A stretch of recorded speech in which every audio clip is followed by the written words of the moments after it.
नमस्कार दर्शक बंधु, आपण को आम चैनल को स्वागत। आज भिडियोटी समस्त कुंभ राशि व्यक्ति विशेषों बहुत गुरुत्वपूर्ण रही। आपणकर जदि कुंभ राशि होता है तेबे भिडियोटी को शेष पर्यंत देखंतु एवं निजर व्यस्त समय मध्यरु मात्र 10 मिनिट समय आपण निज पाई दियंतु। देखंतु दर्शक बंधु, आपणक कुंभ राशि रे एही श्रीगुंडीचा वा रथ यात्रा दिन बुध आसिबे आपणकर पंचम भाव को, जोठारे गुरुंक सहित रही समभाव बनाइबे एवं मंगल मध्य आसिबे आपणकर विवाह गृह को बा सप्तम गृह को, जहा फल आपणक जीवन रे बहुत गुड़िए शुभ परिवर्तन हेबाकु जाउछि। आपणकर दुख शेष हेब एवं सुख फेरिबाकु जाउछि। तेबे आसंतु जानिबा एही दुईटी बड़ परिवर्तन आपणक जीवन को किभଳି शुभ फल प्रदान करुछि। किंतु भिडियोटी आरंभ करिबा पूर्वरु जदि आपणकर भी कुंभ राशि होइथाए एवं आपण भी ईश्वर को आंतरिक भक्ति एवं विश्वास करंती तेबे भिडियोटी को लाइक करंतु। कमेंट बॉक्स रे जय जगन्नाथ, जय माँ लक्ष्मी अवश्य लिखि दियंतु। ता सहित आपणक मनरे जहाँ भी प्रश्न रही, जहाँ भी द्वंद्व रही, आपण कमेंट बॉक्स रे लिखि जणांतु। आमे आपणक प्रश्नर उत्तर देबा पई यथा संभव प्रयास करिबु। देखंतु दर्शक बंधु, आम सह जोगाजोग करिबा पई वीडियोर मध्य भाग रे एक व्हाट्सएप नंबर टिए दिया जायछि। जो नंबर साहाय्य रे आपण आम सह जोगाजोग करी निजर नूतन कुंडली प्रस्तुत करि परिबे, कुंडली विश्लेषण कराई परिबे, किंबा आपणकर चाकरी, विवाह, व्यवसाय, प्रेम संपर्क को नहीं जदि किसी समस्या रही ताहार समाधान करि परिबे, किंबा आपण विवाह पई कुंडली मेलक मध्य कराई परिबे। सेतिपई आपण भिडियोटी को शेष पर्यंत देखंतु एवं आम सह व्हाट्सएप नंबर माध्यम रे जोगाजोग करंतु। एबे चलंतु कार्यक्रमटी को आगको बढ़ाइबा एवं जानिबा आपणक कुंभ राशि रे नवग्रहंकर स्थितिटी किभଳି रहिछि। देखंतु आपणकर प्रथम गृह रे राहु, द्वितीय गृह रे शनि, तृतीय गृह रे शुक्र, चतुर्थ गृह रे सूर्य एवं बुध, पंचम गृह रे गुरु, सप्तम गृह रे मंगल एवं केतु विराजमान करिसंती, जहा फल रे सेही गृह गुड़िकरे सेमानकर प्रभाव अधिक रहइबो। तेबे सर्वप्रथमे आसंतु जानिबा आपणक स्वास्थ्यटी किभଳି रहइबो। देखंतु आपणकर स्वास्थ्य आपणक प्रथम गृह रु जणा पड़े। ता सहित आपणक रोग, ऋण, रिपुर गृह हेउछि षष्ठ गृह एवं षष्ठ गृह रु मंगल आपणकर सप्तम गृह को गोचर करुछंती, जहा फल रे आपणकर ऊर्जार कारक ग्रह मंगलकर षष्ठ गृह रु गोचर माने आपणकर रोग प्रतिरोधक शक्ति रे टिके कमी आसीबो एवं आपण ऋतुकालीन रोग रे किछिटा पीड़ित हेबार मध्य संभावना रहिछि, जेपरि कि ज्वर, ठंडा, झाड़ा भली किछिटा समस्या आपणक शरीर रे देखा देई पारे। सेथिप्रति आपण टिके सचेतन रहिबे। ता सहित राहु जेहेतु आपणक प्रथम गृह रे अछंती, आपण किछिटा मानसिक दुश्चिंता रे रहि पारंती, किंबा आपणक मन भितरे बहुत गुड़िए निज कैरियर को नहीं हो, स्वास्थ्य को नहीं हो, जे कोनोसी उपाय रे आपणक मन भितरे विभिन्न प्रकार द्वंद्व चिंता घूरी पारे, जहा फल रे आपण मानसिक स्तर रे अस्थिर रहिबे एवं यह आपणकर शारीरिक स्वास्थ्य को मध्य प्रभावित करि पारे। विशेष भाव में आपणकर ब्लड प्रेशर, डायबिटीज, कोलेस्ट्रॉल भली समस्या मध्य बढ़ी पारे। सेतिप्रति आपण टिके दृष्टि देबे। मोटामोटी भाव देखा गले आपणक खाद्य पानीयर दायित्व नियंतु, योग प्राणायाम जारी रखंतु, यह आपणक स्वास्थ्य पई बहुत भल रहिबो। जदि आमे आपणकर शिक्षा को देखिबा तेबे समस्त विद्यार्थी मानक पई बहुत भल समय रहिछि, कारण शिक्षार गृह रे गुरु एवं बुध एकत्र रहिबे। आपणक बुद्धि रे ज्ञान रे विकास करिबे, आपणक पाठ प्रति रुचि बढ़िबो, आपण पढ़िबा प्रति आग्रही हेबे एवं जदि आपण किछि कॉम्पिटिटिव एग्जाम देउछंती आपण सेथिरे कृतकार्य हेबे। जदि आपण उच्च शिक्षा करिबा पई विदेश जीवाकु चाहुचंती किबा आपण उच्च शिक्षा करिवार अभिलाष रखिचंती तेबे एहा मध्य आपणकर पूर्ण हेबार बहुत अधिक संभावना अछि। जदि आमे आपणक प्रेम संपर्क को देखिबा तेबे प्रेम संपर्क रे आपणकर निकटतरता बढ़िबा।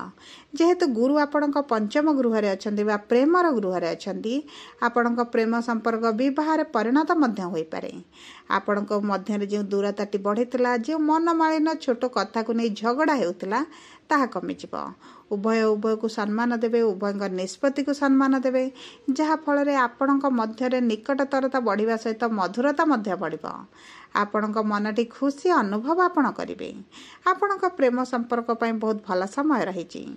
ता सहित जदि आपण प्रेम संपर्क को विवाहर रूप देबाकू चाहुचंती, सेति पई मध्य बहुत भल समय रहिछि। कारण मंगल आसुचंती आपणक सप्तम गृह को, एवं गुरु जी हेउचंती शुभ कार्यर कारक ग्रह, से आपणक पंचम गृह रे विराजमान होइछंती। तेणु करी आपणक पई बहुत भल समय रहिछि। किंतु आपण आपणक कुंडली को थरे विश्लेषण कराय नियंतु। देखंतु आपणक कुंडली रे गुरुंकर स्थितिटी किभଳି रहिछि। जदि गुरुंकर स्थितिटी बहुत भल थिबो, तेबे आपणकर विवाह निश्चित रहिबो। ता सहित आपणक क्यारियर रे ग्रोथ मध्ये आपण देखिबे। सेतिपई आपणकर जानिबा अत्यंत आवश्यक जे गुरु आपणक कुंडली रे उच्च अछंती बा नीच अछंती, शत्रु गृह रे बा मित्र गृह रे, जहा फल रे आपण आपणक समस्या गुडी को सहजरे समाधान करि परिबे। जदि आमे आपणकर विवाहर जोग को देखिबा बा वैवाहिक संपर्क को देखिबा, तेबे विवाह पई भल समय रहिछि। जो कुंभ राशि व्यक्ति माने विवाह रे विलंब देखुतिले, विवाह रे बाधा विघ्न आसुतिला एवं विवाह ठीक होई मध्य भांगी जाउतिला, सेमानकर सेही सब समस्या दूर होई जिवो। आपणकर विवाहर जोग रहिछि, गुरुकर दृष्टि रहिछि। एवं देखंतु जदि आमे आपणकर वैवाहिक संपर्क को देखिबा, तेबे वैवाहिक संपर्क रे विवाहित दंपति के मध्य रे किछिटा असंतोष देखा देई पारे। कारण केतु आपणकर सप्तम गृह रे विराजमान होई आपणक मन भितरे द्वंद्व, असंतोष बा बहुत गुड़िए दुश्चिंता आनी पारंती। आपण असंतोष अनुभव करिबा कारणरू आपण आपणक साथींग सहित किछिटा मनमालिन मतांतर भरी परिस्थिति मध्य देखि पारंती। ता सहित देखंतु आपण जदि एही सब निजर नकारात्मक चिंताधारा को आपणक संपर्क भितर को न आनंती, तेबे यह आपणक संपर्क पई बहुत भल रहिबो। आपणक दाम्पत्य जीवन रे आपण खुशी अनुभव करिवे, आपणक साथी आपणक बुझिबा आरंभ करिवे। जदि आमे आपणक साथींग स्वास्थ्य को देखिबा, तेबे आपणक साथींग स्वास्थ्य रे मध्य किछिटा समस्या देखा देई पारे। सेति प्रति आपणक टिके सचेतन रहिबार आवश्यकता अछि। जदि आपण किछि बिजनेस करूचंती, पार्टनरशिप बिजनेस करूचंती, तेबे आपणको सफलता मिलिबो, आपणकर लाभटी बढ़ि जिवो। जदि आमे आपणक कर्म क्षेत्र को देखिबा, तेबे आपणक कर्मर गृहर स्वामी हेउचंती मंगल, जे आपणकर षष्ठ गृहर सप्तम गृह को गोचर करूचंती। जहा फल रे आपणक कर्म क्षेत्र रे आपणक मान सम्मान वृद्धि हेबो। आपणक कर्म करिवार शैली को प्रशंसित करा जिवो। आपणकर दक्ष परिचालना उभय धन मान प्रतिष्ठा को वृद्धि करिवो। आपणकर जो असुविधा गुड़िक आसुतिला ताहा ह्रास पाइब। आपण आपणक कर्म क्षेत्र रे संतोष रहिबा आरंभ करिवे। आपणक अधिकारी माने आपणक पई लाभदायक रहिबे। जदि व्यवसाय करूछंती, तेबे व्यवसाय रे आपणकर परिश्रमटी बढ़ि जिवो। आपण अधिक परिश्रम करिया पई आग्रही हेबे एवं परिश्रम अनुपात रे आपणक धन आमदानी मध्ये बढ़ि जिवो। एबे व्यवसाय रे जो खराब परिस्थिति चलीची, सेथिरे सुधार आसीबो। विशेष भाव रे आपणकर आयटी बढ़ि जिवो। आयर नूतन स्रोत आपणको मिल जिवो। आपणक व्यवसाय रे जो अपूर्वरु अटकी रहितला कार्यटी ताहा संपूर्ण होई जिवो। जदि आपणकर अर्थ केउंटी पेंडिंग रहिछि एवं आपणको यह मिली नाही, ताहा मध्ये आपणको मिल जिबार बहुत अधिक संभावना अछि। जदि आमे आपणकर आर्थिक स्थिति को देखिबा, तेबे आर्थिक स्थिति रे बहुत बड़ परिवर्तन हेबो। आपणकर अर्थ को नै जो समस्या चलीची, आपण जो आर्थिक समस्या दे गति करूछंती, ऋण रे अछंती, लोन रे अछंती, ताहा आपण सुझिबा पई सक्षम होई जिवे। जहा फल रे आपण धन संचय करि परिबे एवं आपणकर बकेया अर्थ आपणको मिल जिवो। सब परे देखंतु आपणको किछि गुप्त अर्थ मिलिबार मध्ये संभावना अछि, किंबा सरकारी स्तररु आपणको किछि सहायता राशि मिल पारे।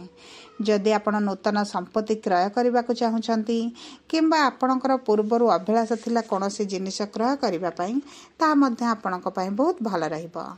मोटामोटी भावे देखिबा को गले कर्म क्षेत्र पई आर्थिक स्थिति पई भल रहिछि।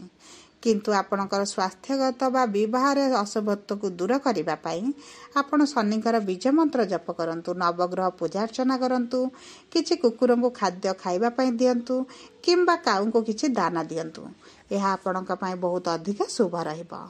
जदि आपणकर कुंभ राशि होइता वीडियोटी किभଳି लागिला कमेंट बॉक्स रे लिखि जणांतु। जदि आपणक प्रियजनकर कुंभ राशि होइता तेबे वीडियोटी तांका सह शेयर करंतु। जदि प्रथम थर आम चैनल को आसिचंती चैनल टी को सब्सक्राइब करंतु। धन्यवाद।